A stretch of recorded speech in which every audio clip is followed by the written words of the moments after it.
Ce matin, des milliers d'enfants ont mangé des céréales au petit déjeuner. Des Frosties, des Special K ou encore des cornflakes. Des produits que les parents servent aux enfants depuis des années en pensant être rapides, pratiques et corrects. Mais ce que personne ne sait en réalité, c'est que les céréales n'ont pas été inventées pour nourrir les enfants. Elles n'ont pas du tout été créées dans un laboratoire de nutrition. Elles ont été inventées dans un sanatorium par un médecin. Obsédé par une idée fixe, supprimer le désir sexuel.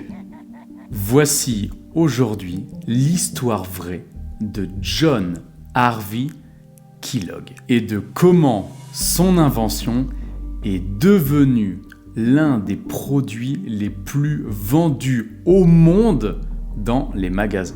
Nous sommes en 1876, dans la ville de Battle Creek, dans le Michigan, aux États-Unis. John Harvey Kellogg est un jeune médecin de 24 ans. Il vient d'être nommé directeur du sanatorium de Battle Creek, une clinique de santé gérée par l'église adventiste du 7e jour. Kellogg est brillant, avant-gardiste et même pour son époque. Il croit en l'exercice physique, en l'alimentation végétarienne et également en l'air frais. Des idées qui font rire à l'époque, mais qui se sont avérées vraies. Mais Kellogg a une obsession, une idée qui traverse toute sa carrière, toute sa recherche, en fait, toute sa pratique médicale. La santé passe par l'abstinence.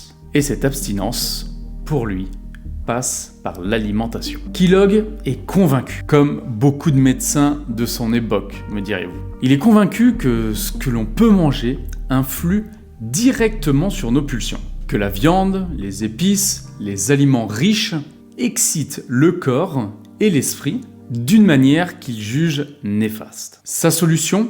Une alimentation plus saine, la plus neutre possible, sans saveur excessive, sans stimulant. Comme il disait, une alimentation qui calme le corps. Dans son sanatorium, il teste des centaines de recettes. Il cherche l'aliment parfait, nourrissant, facile à digérer et totalement dépourvu de saveur. En 1894, Kellogg et son frère Will Kitt travaillent en cuisine. Ils font d'abord cuire du blé pour en faire une pâte, mais ils sont interrompus. Quand ils reviennent, le blé a durci. Au lieu de tout jeter, ils vont prendre un laminoir et passer la pâte à l'intérieur. Ce qu'il en ressort, ce ne sont pas des galettes comme prévu. Ce sont des petits flocons, légers, croustillants et sans vraiment de goût. Kellogg est alors enchanté. C'est exactement ce qu'il cherchait. Un aliment neutre, simple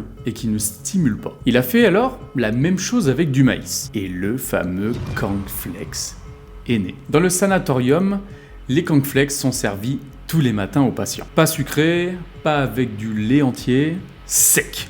Ou alors avec très peu d'accompagnement. L'idée est claire, un repas qui refroidit les ardeurs. Kellogg les brevette alors en 1995. À ce moment-là, ce n'est pas du tout un produit commercial. C'est plutôt un outil médical. Mais le frère de John, Will Kitt, voit quelque chose d'autre. Il voit un produit qui pourrait se vendre à grande échelle. Il veut ajouter du sucre, mais John refuse catégoriquement, puisque le sucre va à l'encontre de toute sa philosophie. Ils se disputent et Will rachète tous les droits de son frère et fonde sa propre entreprise en 1906. Il commence alors à vendre les cornflakes sucrés dans tout le pays. L'entreprise s'appelle Kellogg Company. Et malheureusement, les deux frères ne se parleront plus jamais. Au début du XXe siècle, Will Kitt Kellogg comprend quelque chose fondamental. Les gens n'achèteront pas quelque chose sans saveur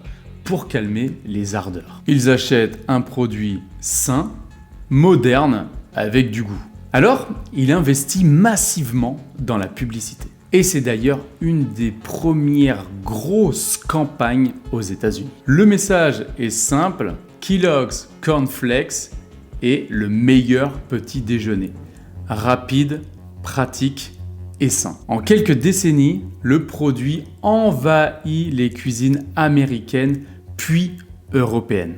Kellogg's devient l'une des marques les plus connues de la planète. Mais regardons maintenant de plus près ce que Kellogg's vend aujourd'hui. Prenons en exemple les cornflakes originaux, censés être la version nature. Pour 100 grammes, on va retrouver 8 grammes de sucre, 3 grammes de fibres seulement, 6,9 grammes de protéines, et avec un Nutri-Score B, mais trompeur. Et ce sont les cornflakes nature. Regardez maintenant les Frosties, les mêmes destinés aux enfants, avec Tony, le petit tigre mignon dessus. 37 grammes de sucre pour 100 grammes. C'est du tiers de sucre pur.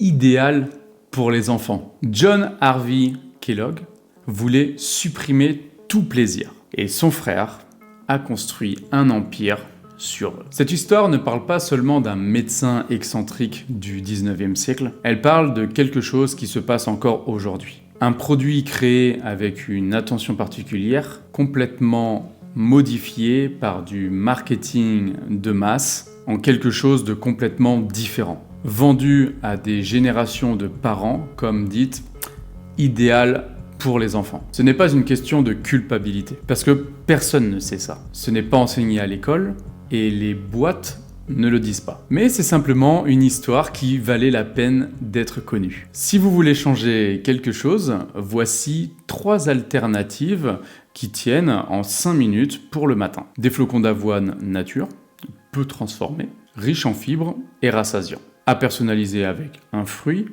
un fromage blanc ou même une petite cuillère de miel. Les œufs, bien sûr, rapides, protéinés et excellents pour la satiété. Pour les adultes, pour les enfants, et ça jusqu'au moment du déjeuner. Du pain complet avec du beurre de cacahuète sans sucre ajouté, pratique, nourrissant et sans pic de glycémie importante. En tout cas, pas besoin de tout révolutionner du jour au lendemain. Un changement à la fois, ça suffit. Si cette vidéo t'a surpris, dis-le moi en commentaire et dites-moi également quelle histoire aimeriez-vous que je raconte la prochaine fois. Parce que cette série ne fait que commencer.